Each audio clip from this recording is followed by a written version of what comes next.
Today I want to do a bit of a deep dive into CBIT, or Comprehensive Behavioral Intervention for Tics, which is a form of therapy specifically designed for people with Tourettes and other tic disorders that does not include medication and that apparently works. So I want to talk about what it is, how it works, what you can expect if you try to do it. So yeah, let's do that. But before we start, if you are new here, hi, my name is Luca and I make videos about what it's like to live with Tourette's. So if you are interested in that type of content, please subscribe, hit that notification bell so you get notified whenever I upload a new video.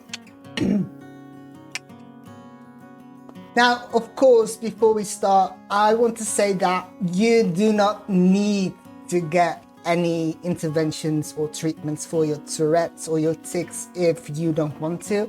Personally, I don't get any treatment for my tics or my Tourette's. I've also not done CBIT, but I think it's really interesting. But of course, if your tics are bothering you, then maybe this is a good option. And of course, everyone's tics, everyone's Tourette's is going to be different. But I think it's great to know which types of options for treatments are out there so you can make an informed decision of the things that you want to try. So yeah, that's what I want to do today, make it more informational. But because I've never tried CBIT, I can only speak from the research that I've seen and reactions I've heard from other people with Tourette's that I know. So if you've done this type of treatment, let me know in the comments what were your experiences. Did it work? Did it not? Did I leave out any information? Let me know in the comments. Let's have a discussion about this and spread more awareness and knowledge. So this video is quite long and it does go into great details about everything. So if you're not interested in that, I've added chapters to this video so you can kind of skip around and see what you want to watch. But if you do want to watch the whole thing, I think it kind of builds on each other and I tried my hardest with editing it and making it fun. And yeah. Please watch the whole video, okay? But you don't have to. Okay, bye. Heyo. Now, first of all, it might sound strange to do therapy for Tourette's because, of course, Tourette's and the other tic disorders are neurological conditions. So how can you have therapy for a neurological condition? Does that mean that it's not actually neurological? Tourette's is definitely neurological and the therapy does not cure Tourette's. It helps you manage your tics in a way that can really reduce your tics in some cases. Heyo. And I think to understand how that works, we have to geek out a little bit and talk about how Tourette's works and then how the therapy can help manage that. Heyo. Of course, I'm not a doctor and yeah, I'm not that smart. I've used several sources that will be linked below. And so you can just look at that at your own speed. I just want to give a bit of an overview from my perspective, geek out a little bit about how Tourette's works in the brain. Heyo.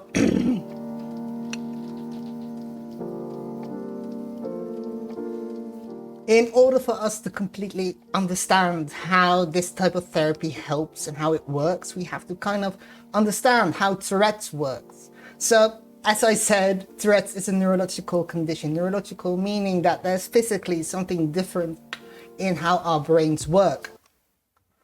And it's probably because there's something different about the basal ganglia, which is a part of the brain. And the way the basal ganglia works, from how I understand it, is normally you get impulses from your motor cortex, so, part of the brain that initiates movement, and that goes through your basal ganglia, and that basal ganglia kind of works like a spam filter. So it kind of decides which of the movements go through the little filter and which don't.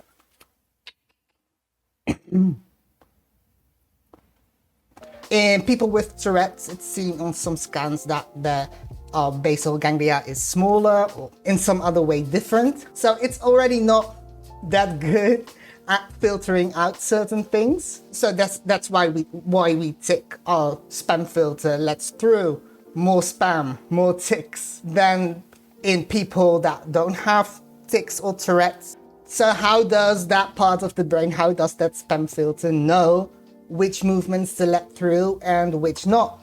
Well, that's based on the feedback it gets after doing a certain movement. So it kind of trains itself, kind of like a very smart spam filter on your email.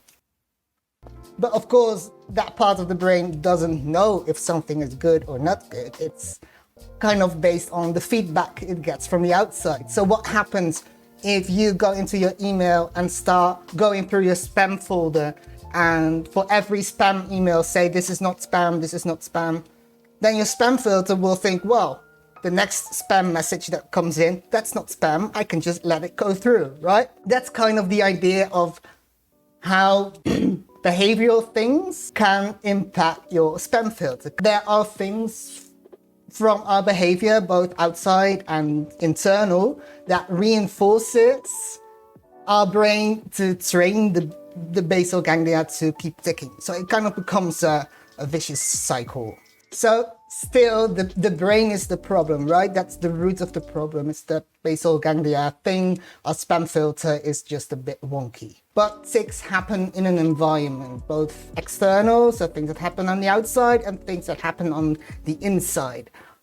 And these things reinforce the basal ganglia to let through tics, because we're giving it positive feedback. Whenever there's a tic, we give it a positive feedback and tell it, well done.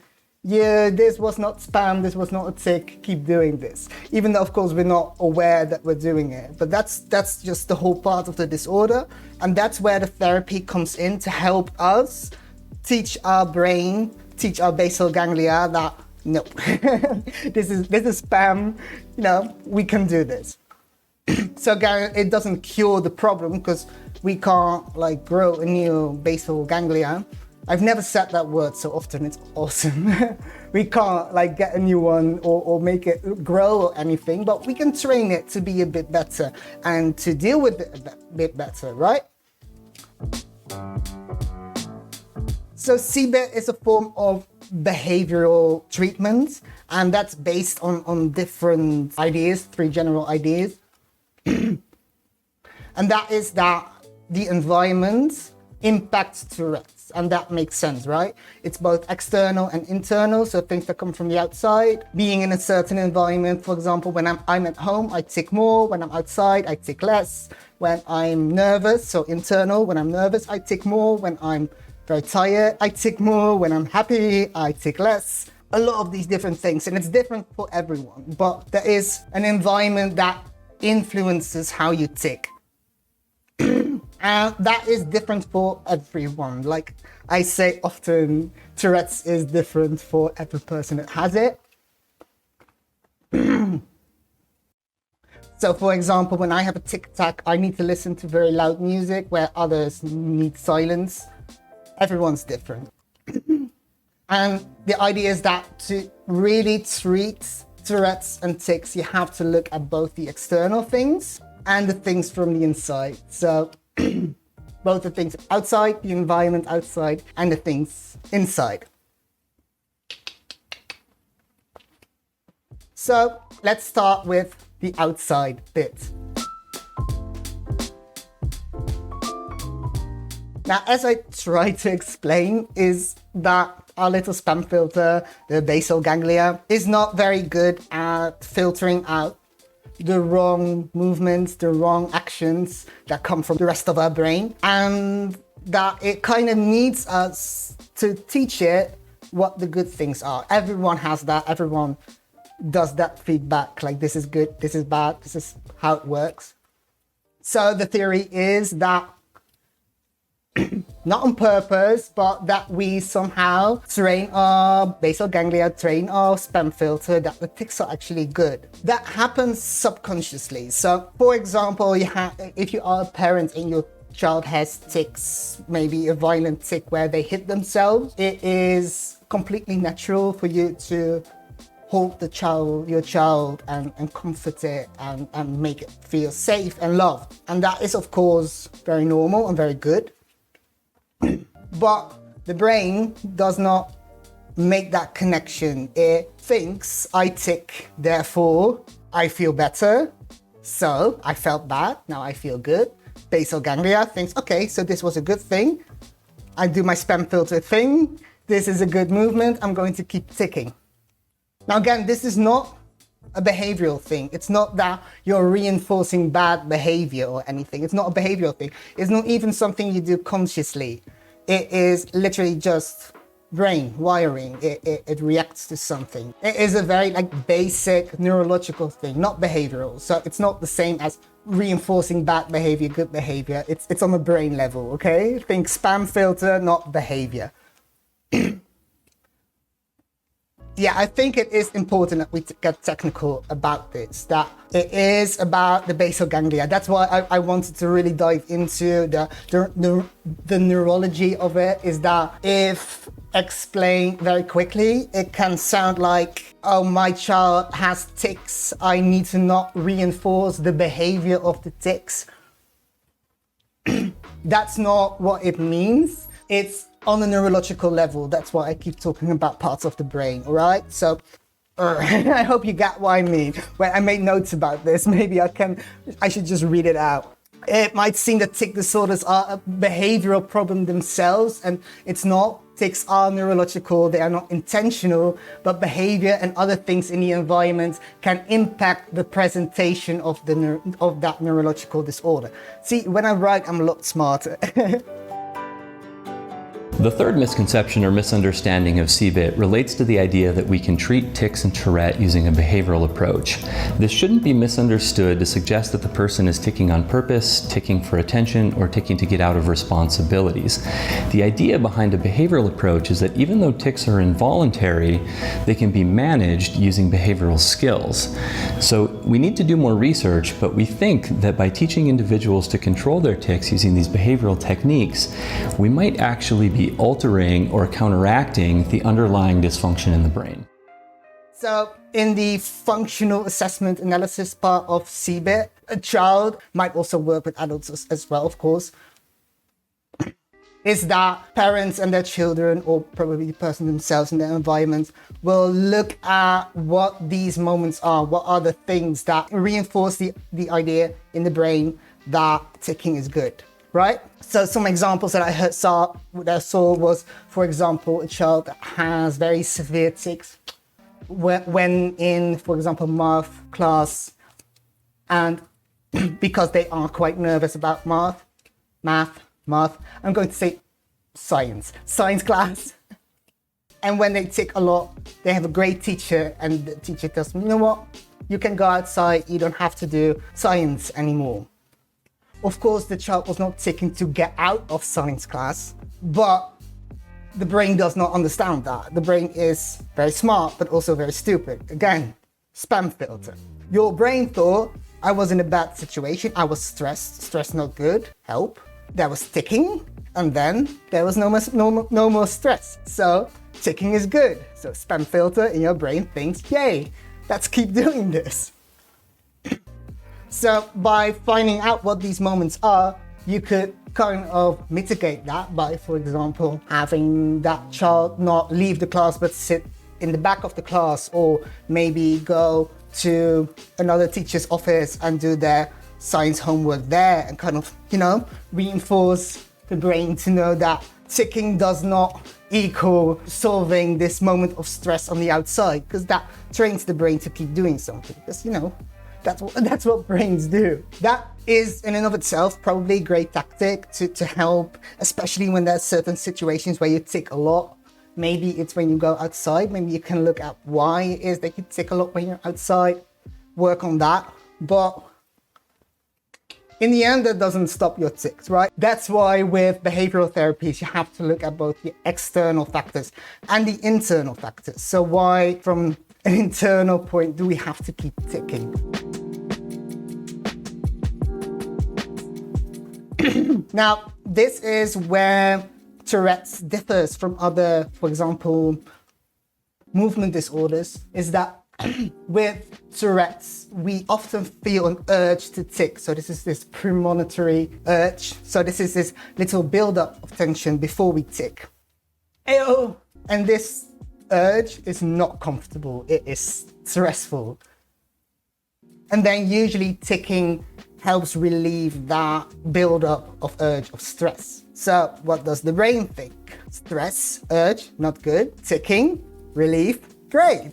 Let's keep doing that. And I've explained in other videos that ticking does actually feel good. And again, if you like ticking and if you're not bothered by it, you don't need to get treatment, because I don't think that this is going to be an easy treatment, but it works apparently. So what this therapy does is stop the tick between the urge and the tick. So you feel the urge, you don't tick. So you never get to the point of relief. So you don't train your brain to keep ticking. Ayo! This is not the same as suppressing your tics. It's not the same as sitting in the silent department of public transport, just tensing up and trying not to tick. And then finally, when you're there, you can just let it all out. It's not done like that. It's very controlled and it's done in a way that it's really manageable.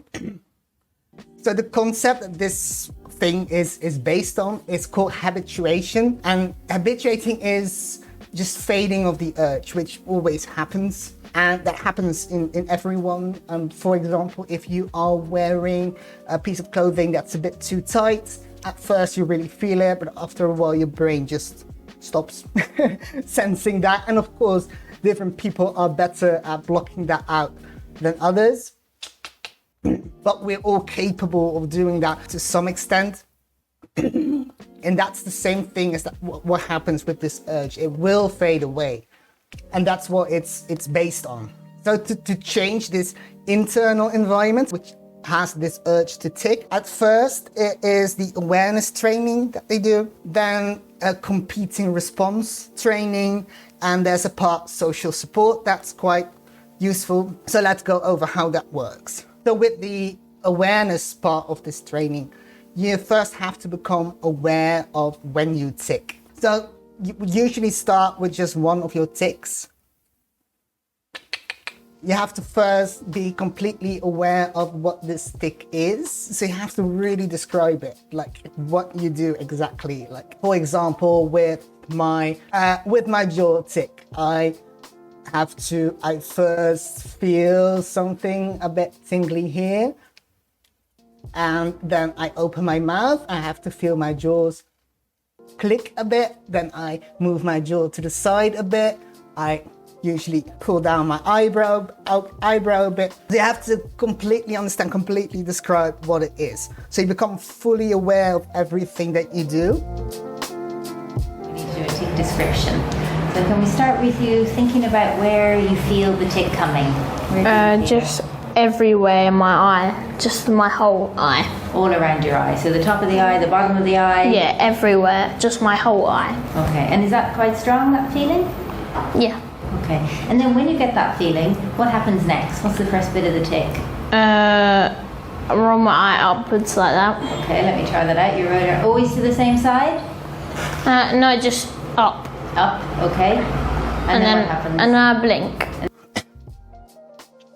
And it's not to become self-conscious of it, it's more of discovery, because tics are something we sometimes do without being really aware of it, to become fully aware of what we're doing, because then we can start working on it, right? So it's not to become self-conscious, it's to discover more. Then the second part, so first it was I'm looking at the side where I have my notes, the response description, then we have response detection, and that's when you point out exactly when the tic happens. Now, if you don't have Tourette's, you might think, how would you not know that? Well, if you do a tic so many times, you're not even aware that you're doing it. Or you're not even like consciously fully aware. You might be somewhat aware, but not fully aware of, now I'm doing this tic. So again, usually it starts with just focusing on one tic that you're bothered by the most. So first you describe it, and then you have to start, for example, raising a finger or counting or something when you do that tic. And with children, that's the therapy example that I saw.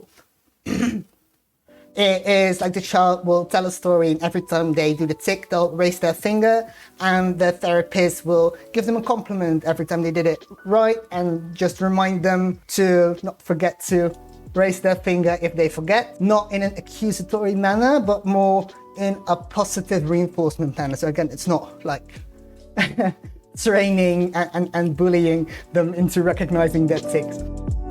All right, so here's what I want you to do.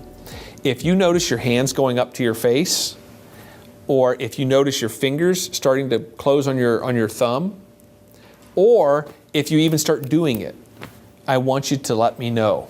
Just raise your finger, okay? I don't care if you do it, that's fine, but I just want you to let me know. All right? And if I see you do it, good, nice job, buddy.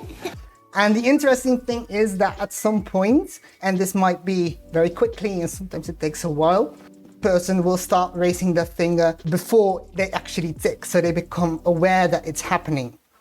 And that's the point that you have to get at to start preventing the tic. So that is actually the third step that kind of naturally flows out of that. Is at first you have to become aware when it happens, and then right before it happens, which is possible because we have this urge. It's kind of like we can see into the future, which is kind of cool. Then there's the next step of the habit reversal, which is doing a competing response. So that is a movement that physically makes it impossible to do the tic. So I saw an example of someone, maybe I can put in a little clip in the video. So for instance, the first tic that we applied a competing response to with Dr. Freed at Mount Sinai was this really often painful tic where I'd curl my toes in my shoes. And she showed me how to apply a competing response that would make it impossible to do the tic unless I moved out of that position. So I raise my heels, my toes and balls of my feet are flat on the floor. I can't do the tic unless I give up that position. So with a lot of training, a lot of practice, not always easy, I've basically eliminated that tic. So you will try and find some movement that is manageable, that's not worse than the tic, but that makes it physically impossible to do the tic. And then you have to do that for a whole minute or until you don't feel the urge to tic anymore, whichever lasted longer. So that's quite a long time, and I can imagine that sounds really exhausting, but apparently that really helps to train your brain that there is no relief coming. So the basal ganglia that was trained to think we have to let out the tic, because if we tic, we get the happy relief. Train it that's not happening, so it will stop.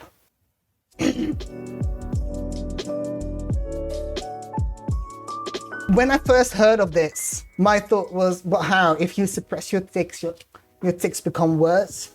But apparently that's not true. Of course, the type of suppressing your tics that I talked about, like sitting somewhere and holding in all your tics and being all stressed and tired, and then when you come home everything comes out. That's not a healthy way to cope, because it's not getting you anywhere. But just holding in your tics, they have looked at this. It's not that the longer you're holding your tics, the more of a rebound you get. Apparently that's not how it works. And it's the longer you hold it in, the less rebound you get. A theory that some professionals have is that some parents think that this is the case because their child might not tic a lot at school, but then they come home and they tic a lot. So they think that the child must have been holding in their tics at school, and then it all comes out at home. But it's not that they were holding it in at school, or that's not the cause of it. It's because at home they're in a different environment, and that's why they tic more. And yeah, so apparently this works. It does not sound like easy therapies, but if it works, I'm all for it. I know that medication and surgery is not something that many people want. So if you're looking for a treatment or something new, maybe something to complement your current treatment, this might be something to look into. There is a lot of information out there. You could look at the website of your country's Tourette's Association, contact them. There's also a website, what was it called? Tic Helper, tichelper.com. which is an online type of treatment. So it's like a self-help website. It's not free and it's not that cheap. But if you live in a country that does not, have free healthcare, then maybe this is actually a great option. I'll put that in the description box as well. But there are options for this, and the results seem to be great. Of course, it's not going to be for everyone because it does sound like very intense, and not everyone reacts to treatment the same way, but it seems to work on a long-term basis. And yeah, I think it's really interesting, but again, I have not tried this. I might at some point, because right now I'm already in a lot of therapy and going through a lot of treatments, and yeah, I kind of just want to do one thing at a time. But I might do that for some of my more painful tics, see if that makes me feel better. But if you've tried this, or if your child has tried this, if you are a professional that does this type of therapy, let me know. If you want to talk with me on the channel about this, let me know as well. I'd love to do a little collaboration or interview or story time type of video. I'd love to do that. I'll put my email address right here. And yeah, I hope this made sense. If this was too rambling and you did not understand it, but you did think it was interesting, there are lots of sources down below. I have a source for a webinar that most of this information came from that talks about this in great detail that I really recommend, so you can look at that one. And I'll put some other resources that you have to read for. Yeah, so you can look at that. Anyways, I hope you have a great day wherever you are. Love you all so much, and I hope to see you soon. Bye. 3, 2, 1, action.